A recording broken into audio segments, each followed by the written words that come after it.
Melang da melang bandir war bandir kedia ya dokan korban angki en kor pir banda we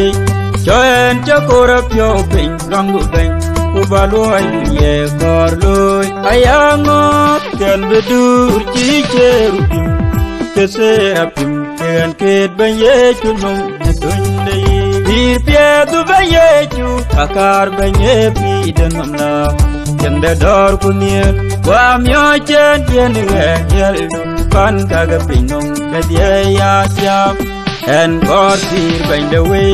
joen chokora pyo ping gang du bang ku baloi ye kor loi ayangot kan bedur ji cheru bim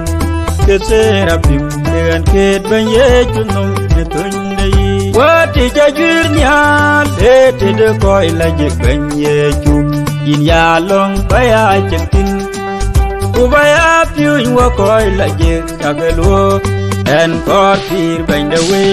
Joen chokora pyo ping long du bang Kubaloi dunye kor loi Ayangot kan bedur ji cheru bim Keserapim kan ket bang ye chunom netundai Lo dia pan nyala koi Ti janin dam kuya iloi awer kachen nyar ke in kerto meleng di cheben in ya dulweng da weje en kor pir bang da we joen chokora pyo ping gang du bang ku baloi dunye kor loi ayangot kan bedur ci cheru bim keserapim dengan ket bang ye chunom netundai Alay duwakai Nyekicina war bewi jepi Epelda wai kudor kupion kaidu Sekacin ke awar En kor pir bang the way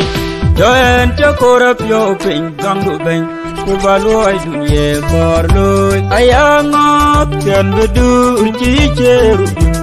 Keserapim dengan ket bang ye chunom netundai